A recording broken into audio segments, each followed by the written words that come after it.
we had a question about Afghanistan. Just in general, people were wondering what the candidates think of the situation in Afghanistan and what they will do for the refugees and the people dealing with the fallout of this international crisis.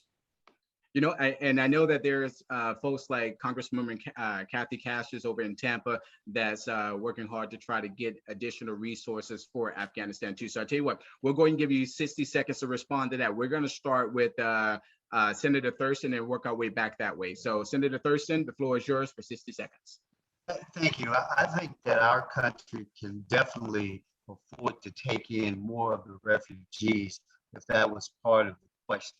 I also think that, for too long, we have such a small percentage of our community who participate in these wars and who bear the burden of the wars of going back and being redeployed. So we do need to have an expanded situation where more Americans are engaged. But I do not agree with the not leaving more military there to protect the citizens. And I think that it could have been handled a lot differently. But I think that America does not have the appetite to continue in those situations for as long as we did. Awesome, thank you. And next up, we have Commissioner Sharif. So first of all, when we went into Afghanistan, we knew that Al-Qaeda and extremist factions still existed when we were there occupying and providing military support. We also knew that we had a constant battle on our hands as we continued to phase out. And as we phased out, we have a moral and ethical obligation to protect those and provide asylum for those who supported the United States coming into Afghanistan. And so right now we must provide asylum to those and provide a safe passage from Afghanistan into America for those who had supported our military actions there. We also know it's too costly to continue. And so at this point in time, we have to go ahead and exit as best we can. It's messy, but we have what we have and we're going to have to deal with it and in the best way possible. Thank you. I held it up a little higher that time. All right, next person that we have, Mr. Morrell, 60 seconds, the floor is yours. Repeat the question for me, please. Sure, no problem. We wanted to get your take on the situation in Afghanistan. We know we have refugees that are coming over here, but the question was a little big, but it's open to you on whether you support for additional resources that's going to Afghanistan, or what's your take on just us being over there. So it was, so however you want to be able to respond to that. The answer is yes. We should not have been there to begin with. We created the mess. Now it's our mess to clean up. So therefore, we must clean it up. Thank you. Going into the point. All right, great. Next up, we have Commissioner Holness. The floor is yours, sir. Yeah, we must put resources in. We must ensure that those who supported us are resettled.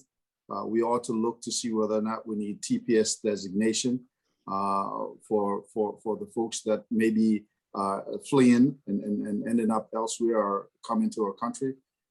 We must also support the civil society that might remain there to help ensure that women and others who may end up being marginalized receive the support they have so they can continue to live a full and productive life as much as possible, and lead in the international community to ensure that we don't just turn our backs at this point in time and forget about the people who are there.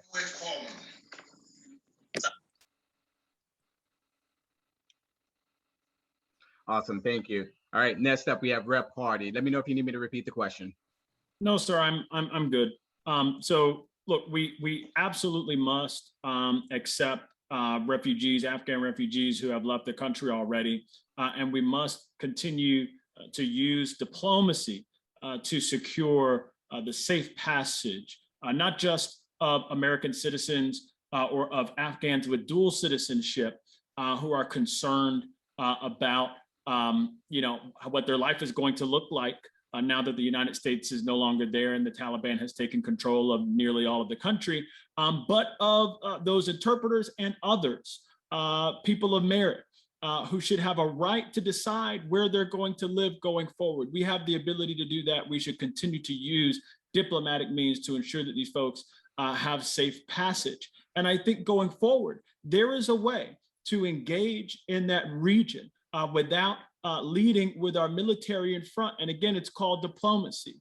It's called understanding that not everyone is going to do everything our way. And we can continue to uphold our values and our norms without using our military there. Thank you. Awesome. Great. Thank you once again for that response.